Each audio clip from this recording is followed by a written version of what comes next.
Jane Eyre, by Charlotte Brontë. Chapter 29. The recollection of about 3 days and nights succeeding this is very dim in my mind. I can recall some sensations felt in that interval, but few thoughts framed, and no actions performed. I knew I was in a small room and in a narrow bed.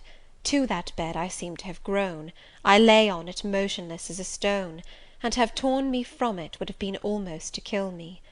I took no note of the lapse of time, of the change from morning to noon, from noon to evening.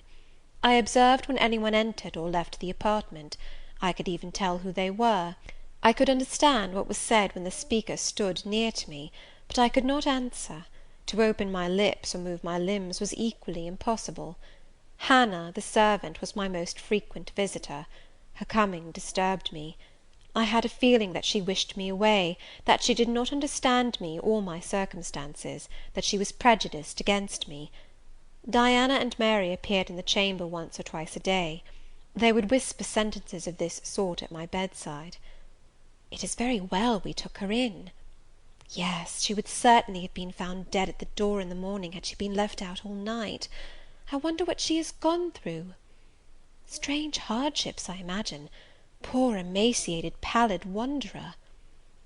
She is not an uneducated person, I should think, by her manner of speaking. Her accent was quite pure, and the clothes she took off, though splashed and wet, were little worn and fine. She has a peculiar face, fleshless and haggard as it is. I rather like it, and when in good health and animated, I can fancy her physiognomy would be agreeable."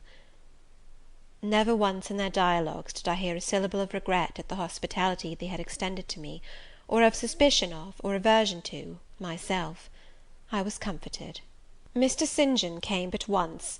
He looked at me, and said my state of lethargy was the result of reaction from excessive and protracted fatigue. He pronounced it needless to send for a doctor. Nature, he was sure, would manage best, left to herself. He said every nerve had been overstrained in some way, and the whole system must sleep torpid a while. There was no disease. He imagined my recovery would be rapid enough when once commenced.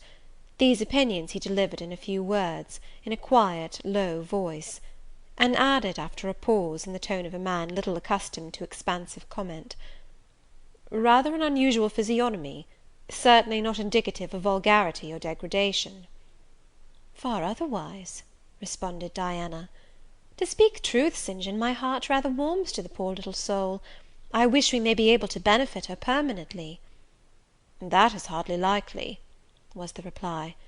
"You will find she is some young lady who has had a misunderstanding with her friends, and has probably injudiciously left them. We may perhaps succeed in restoring her to them, if she is not obstinate; but I trace lines of force in her face which make me sceptical of her tractability." He stood considering me some minutes, then added, "She looks sensible, but not at all handsome." "She is so ill, St. John." "Ill or well, she would always be plain. The grace and harmony of beauty are quite wanting in those features." On the 3rd day I was better. On the 4th I could speak, move, rise in bed, and turn. Hannah had brought me some gruel and dry toast, about, as I suppose, the dinner hour. I had eaten with relish. The food was good, void of the feverish flavour which had hitherto poisoned what I had swallowed. When she left me, I felt comparatively strong and revived. Ere long, satiety of repose and desire for action stirred me. I wished to rise, but what could I put on? Only my damp and bemired apparel, in which I had slept on the ground and fallen in the marsh. I felt ashamed to appear before my benefactors so clad. I was spared the humiliation. On a chair by the bedside were all my own things, clean and dry. My black silk frock hung against the wall. The traces of the bog were removed from it, the creases left by the wet smoothed out. It was quite decent. My very shoes and stockings were purified and rendered presentable. There were the means of washing in the room, and a comb and brush to smooth my hair. After a weary process, and resting every 5 minutes, I succeeded in dressing myself. My clothes hung loose on me, for I was much wasted, but I covered deficiencies with a shawl, and once more, clean and respectable looking, no speck of the dirt, no trace of the disorder I so hated, and which seemed so to degrade me, left.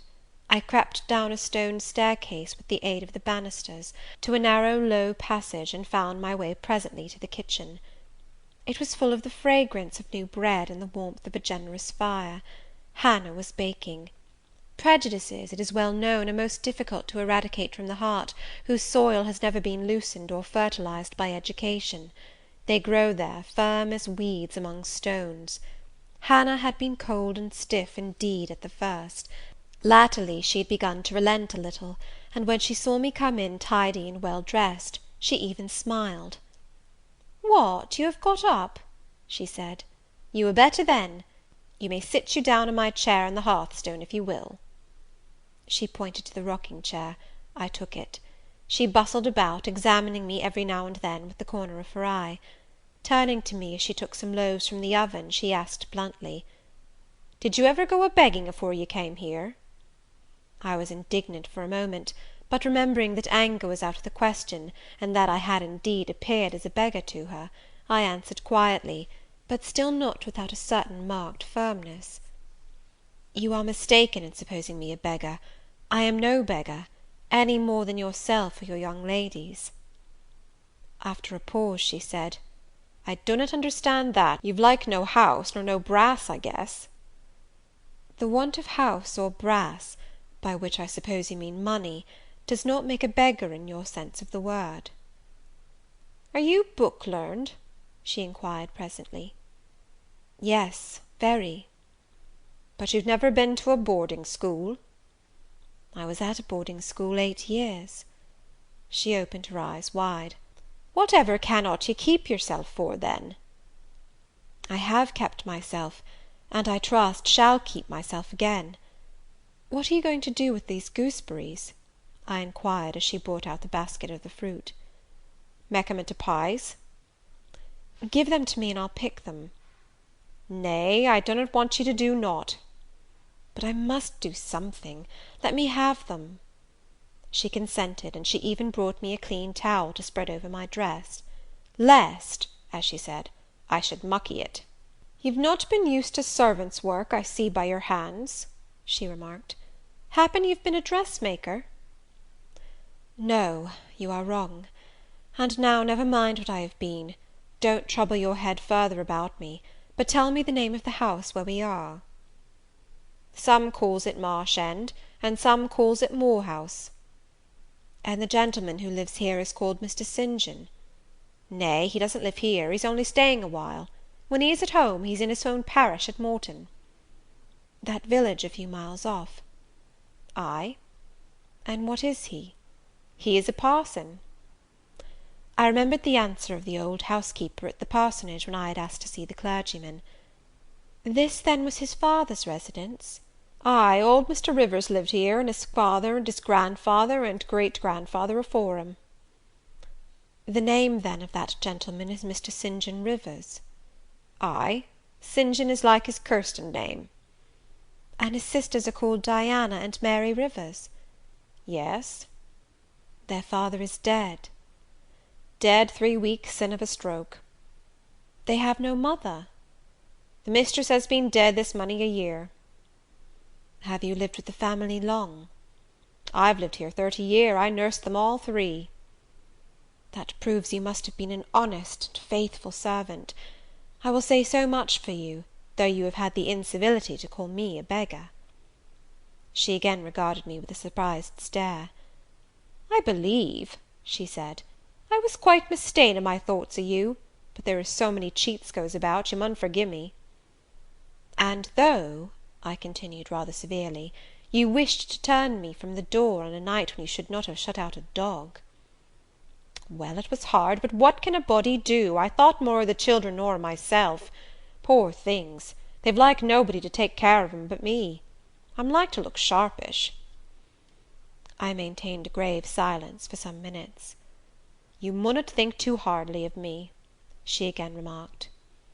"But I do think hardly of you," I said, "and I'll tell you why. Not so much because you refused to give me shelter, or regarded me as an impostor, as because you just now made it a species of reproach that I had no brass and no house. Some of the best people that ever lived have been as destitute as I am, and if you are a Christian, you ought not to consider poverty a crime." "No more I ought," said she. "Mr. St. John tells me so too, and I see I were wrong, but I've a clear different notion on you now to what I had. You look a rate down dacent little cratur." "That will do. I forgive you now. Shake hands." She put her flowery and horny hand into mine. Another and heartier smile illumined her rough face, and from that moment we were friends. Hannah was evidently fond of talking. While I picked the fruit, and she made the paste for the pies, she proceeded to give me sundry details about her deceased master and mistress, and "the childer," as she called the young people. Old Mr. Rivers, she said, was a plain enough man, but a gentleman, and of as ancient a family as could be found. Marsh End had belonged to the Rivers ever since it was a house, and it was, she affirmed, "abone 200 year old, for all it looked but a small humble place, not to compare with Mr. Oliver's grand hall down in Morton Vale; but she could remember Bill Oliver's father a journeyman needle-maker, and the Rivers were gentry the old days of the Henrys, as anybody might see by looking into the registers of Morton Church vestry." Still, she allowed, "the old maester was like other folk, not mick o' the common way, stark mad o' shooting and farming and such like." The mistress was different. She was a great reader, and studied a deal, and the bairns had taken after her. There was nothing like them in these parts, nor never had been. They had liked learning, all three, almost from the time they could speak, and they had always been "of a make o' their own." Mr. St. John, when he grew up, would go to college and be a parson, and the girls, as soon as they left school, would seek places as governesses, for they had told her their father had some years ago lost a great deal of money by a man he had trusted turning bankrupt; and as he was now not rich enough to give them fortunes, they must provide for themselves.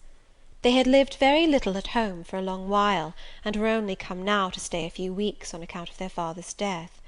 But they did so like Marsh End and Morton, and all these moors and hills about.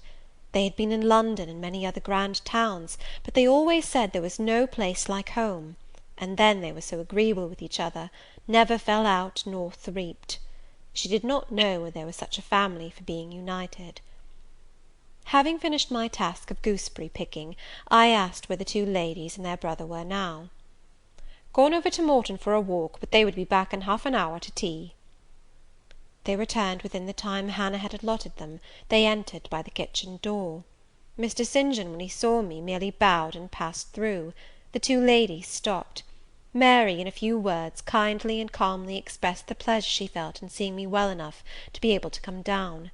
Diana took my hand. She shook her head at me. "You should have waited for my leave to descend," she said. "You still look very pale, and so thin. Poor child! Poor girl!" Diana had a voice toned, to my ear, like the cooing of a dove. She possessed eyes whose gaze I delighted to encounter. Her whole face seemed to me full of charm. Mary's countenance was equally intelligent, her features equally pretty, but her expression was more reserved, and her manners, though gentle, more distant. Diana looked and spoke with a certain authority. She had a will, evidently. It was my nature to feel pleasure in yielding to an authority supported like hers, and to bend, where my conscience and self-respect permitted, to an active will. "And what business have you here?" she continued. "It is not your place. Mary and I sit in the kitchen sometimes, because at home we like to be free, even to license; but you are a visitor, and must go into the parlour." "I am very well here." "Not at all, with Hannah bustling about, and covering you with flour." "Besides, the fire is too hot for you," interposed Mary. "To be sure," added her sister. "Come, you must be obedient." And still holding my hand, she made me rise, and led me into the inner room. "Sit there," she said, placing me on the sofa, "while we take our things off and get the tea ready. It is another privilege we exercise in our little moorland home, to prepare our own meals when we are so inclined, or when Hannah is baking, brewing, washing, or ironing." She closed the door, leaving me solus with Mr. St. John, who sat opposite, a book or newspaper in his hand. I examined first the parlour, and then its occupant. The parlour was rather a small room. very plainly furnished, yet comfortable because clean and neat. The old-fashioned chairs were very bright, and the walnut wood table was like a looking-glass. A few strange antique portraits of the men and women of other days decorated the stained walls. A cupboard with glass doors contained some books and an ancient set of china. There was no superfluous ornament in the room, not one modern piece of furniture, save a brace of work-boxes and a lady's desk in rosewood, which stood on a side table. Everything, including the carpet and curtains, looked at once well worn and well saved.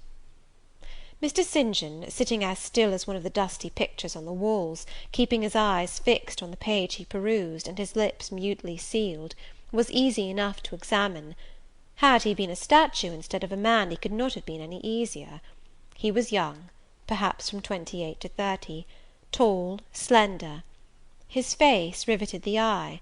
It was like a Greek face, very pure in outline, quite a straight classic nose, quite an Athenian mouth and chin. It is seldom indeed an English face comes so near the antique models as did his.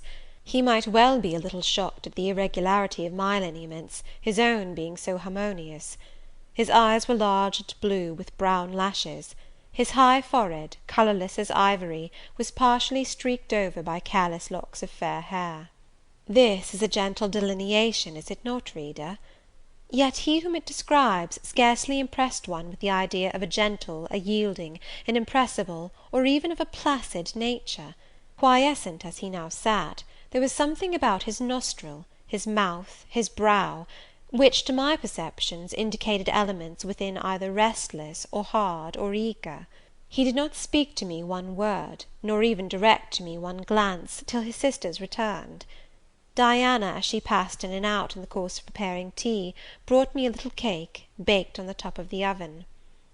"Eat that now," she said; "you must be hungry. Hannah says you have had nothing but some gruel since breakfast." I did not refuse it, for my appetite was awakened and keen. Mr. Rivers now closed his book, approached the table, and, as he took a seat, fixed his blue, pictorial-looking eyes full on me. There was an unceremonious directness, a searching, decided steadfastness in his gaze now, which told that intention, and not diffidence, had hitherto kept it averted from the stranger. "You are very hungry," he said. "I am, Sir." It is my way, it always was my way by instinct, ever to meet the brief with brevity, the direct with plainness. "It is well for you that a low fever has forced you to abstain for the last 3 days. There would have been danger in yielding to the cravings of your appetite at first. Now you may eat, though still not immoderately." "I trust I shall not eat long at your expense, Sir," was my very clumsily contrived, unpolished answer. "No," he said coolly, "when you have indicated to us the residence of your friends, we can write to them, and you may be restored to home." "That, I must plainly tell you, is out of my power to do, being absolutely without home and friends."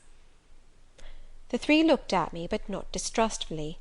I felt there was no suspicion in their glances, there was more of curiosity. I speak particularly of the young ladies. St. John's eyes, though clear enough in a literal sense, in a figurative one were difficult to fathom. He seemed to use them rather as instruments to search other people's thoughts, than as agents to reveal his own; the which combination of keenness and reserve was considerably more calculated to embarrass than to encourage. "Do you mean to say," he asked, "that you are completely isolated from every connection?" "I do. Not a tie links me to any living thing. Not a claim do I possess to admittance under any roof in England." "A most singular position at your age." Here I saw his glance directed to my hands, which were folded on the table before me. I wondered what he sought there. His words soon explained the quest. "You have never been married?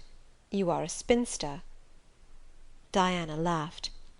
"Why, she can't be above 17 or 18 years old, St. John," said she. "I am near 19, but I am not married, no."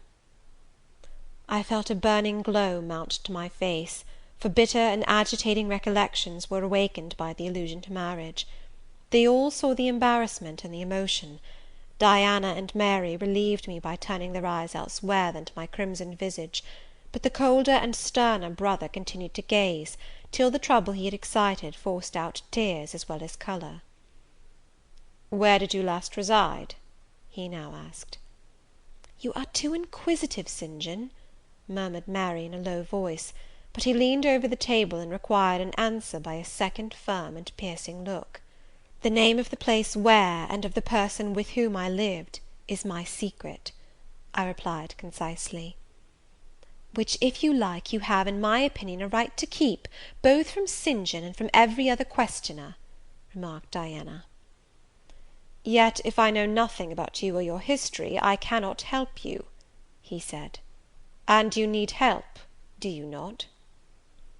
"I need it, and I seek it so far, Sir, that some true philanthropist will put me in the way of getting work which I can do, and the remuneration for which will keep me, if but in the barest necessities of life."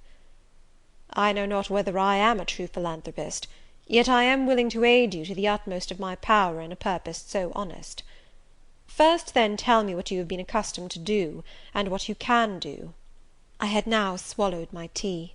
I was mightily refreshed by the beverage; as much so as a giant with wine. It gave new tone to my unstrung nerves, and enabled me to address this penetrating young judge steadily. "Mr. Rivers," I said, turning to him, and looking at him as he looked at me, openly and without diffidence, "you and your sisters have done me a great service, the greatest man can do his fellow being. You have rescued me, by your noble hospitality, from death. This benefit conferred gives you an unlimited claim on my gratitude, and a claim, to a certain extent, on my confidence.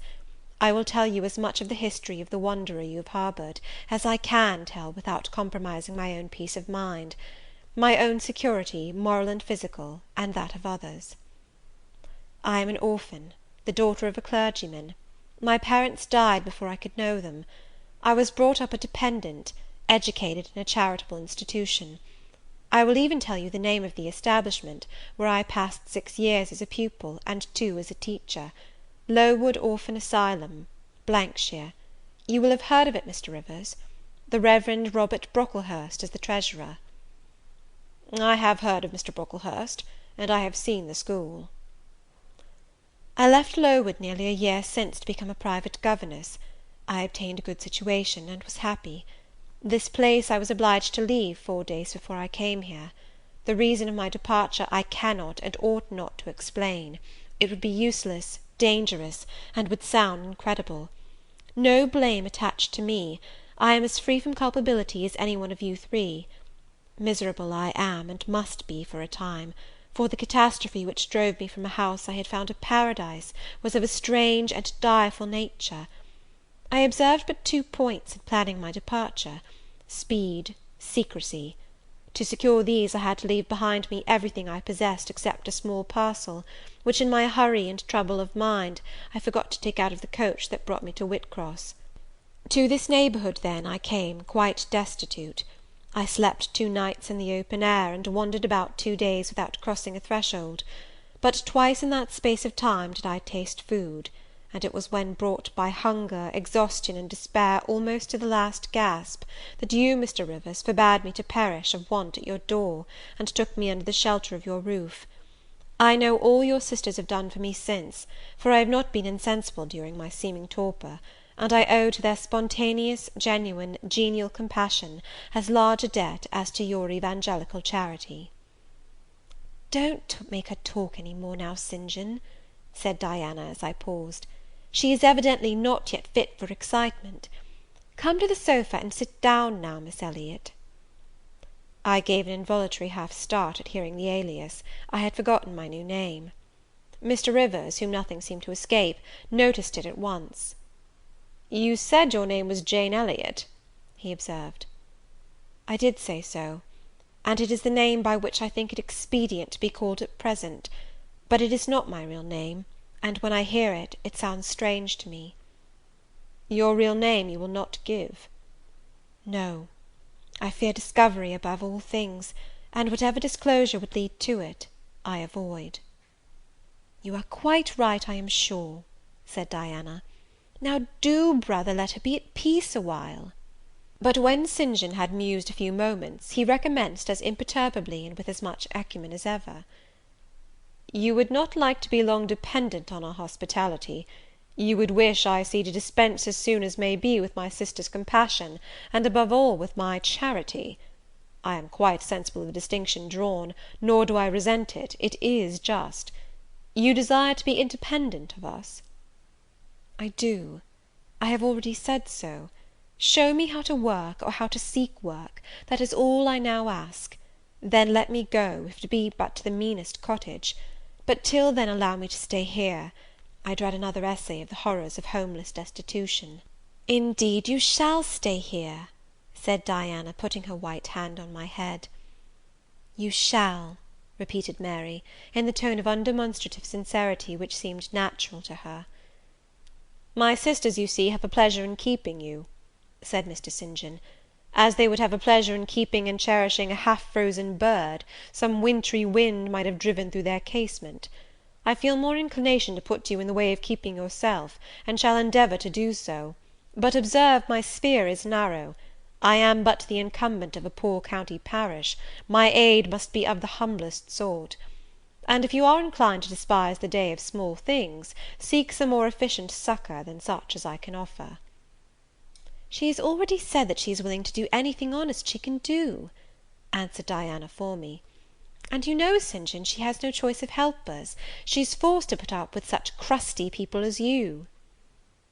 "I will be a dressmaker, I will be a plain workwoman, I will be a servant, a nurse girl, if I can be no better," I answered.